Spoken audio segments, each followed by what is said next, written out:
प्रेम से बोलिए जय श्री हरि। कौन सी भक्ति महान होती है? महान तो वही भक्ति होती है जो गुरु आज्ञा में रह के की जाती है। जैसा कि भक्ति सभी करते हैं, उनके अलग अलग मायने होते हैं। कोई कर्मकांड से जुड़ा होता है, कोई अपने तरीके से कुछ अलग विधि करते हैं, कोई किसी तरीके से, कोई किसी तरीके से, लेकिन वह भक्ति सबसे महान भक्ति होती है जो गुरु की आज्ञा में रह के की जाती है। जैसा कि आइए एक दृष्टांत के माध्यम से समझते हैं कि भक्ति कैसे गुरु की आज्ञा में रह के की जाती है। एक बार की बात है, एक गुरुजी, उनकी उम्र हो रही थी। उन्होंने यह सोचा कि अब तो मुझे अपने एक शिष्य का तो सिलेक्शन करना पड़ेगा, चुनना पड़ेगा, क्योंकि आगे चल के मुझे इस आश्रम का कार्यभार और गद्दी भी सौंपनी है। तो उसी के हाथ में दी जाती है जो कि वास्तव में निश्चल भाव से उसका संचालन कर सके और समाज के हर बंदे के प्रति उसकी निष्ठा, श्रद्धा, आस्था, भक्ति हो, प्रीति हो।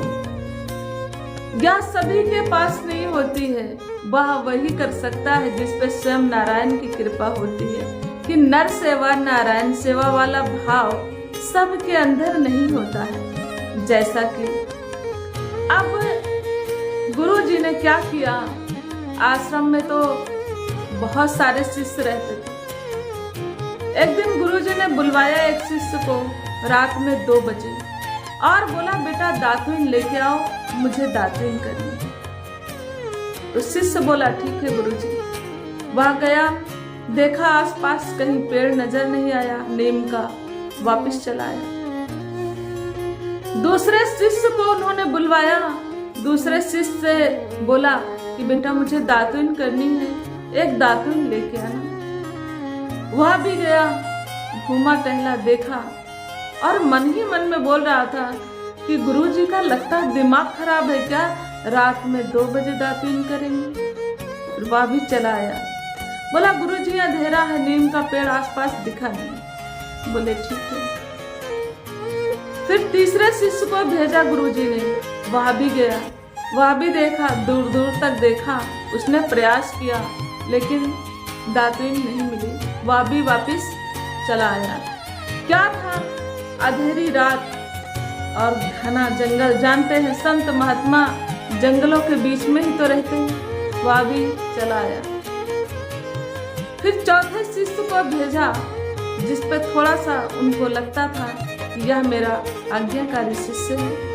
उनको थोड़ा भरोसा था उस शिष्य पर। उसे बोला कि बेटा मुझे दातुन करनी है, दातुन लेके आना। तब वह शिष्य गया और जब गया तो देखा बहुत दूर चला गया, तब तक खोजा जब तक नीम का पेड़ नहीं मिला और लाया, दातुन बना के गुरु के चरणों में रख दिया।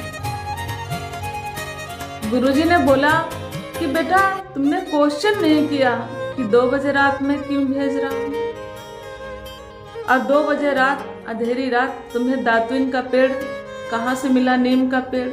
मुझे पता है कि इस इलाके में दूर दूर तक नीम का पेड़ नहीं है और ये तो बहुत दूर से तुम लेके आ रहे। शिष्य मुस्कुराया, बोला गुरुजी दिन और रात तो आपकी बनाई हुई है, यह सब आपको पता है, आपसे कुछ नहीं छुपा है। आपकी परीक्षा में मैं पास हो सकूं, बस इतनी कृपा करना।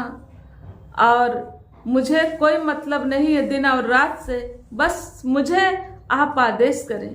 मुझे सिर्फ आपके आदेश से मतलब है और उस आदेश को ज्यों करती हूँ मान सकूं, बस इतनी कृपा करना। मुझे दिन और रात से कोई मतलब नहीं।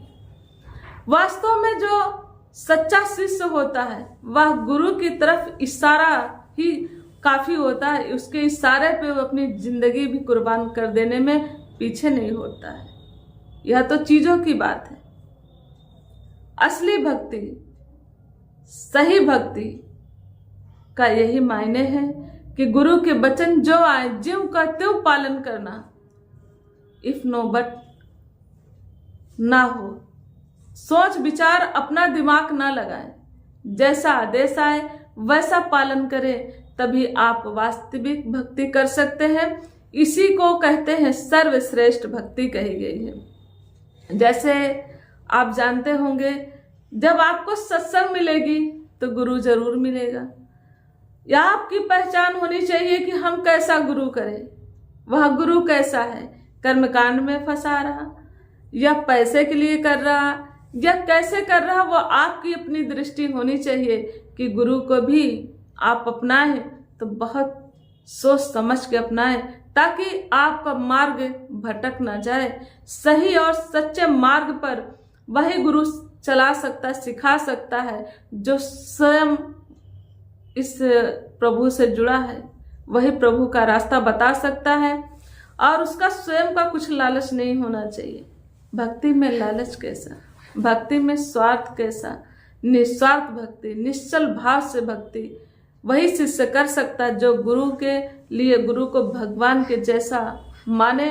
और कहते हैं ना, ये तो स्वयं नारायण भी कहते हैं कि मुझसे बड़ा वह है जो मुझे बताए, जो सतमार्ग पर चलना सिखाए, वह भगवान से भी बड़ा। वह कौन होता है? वह गुरु होता है। अब गुरु को भगवान कोई कोई मान पाता है, और जो मान लिया उसका इस जीवन में तो कल्याण होगा ही। यह लोग तो सुखी होगा, पर लोग भी सुखी हो जाएगा।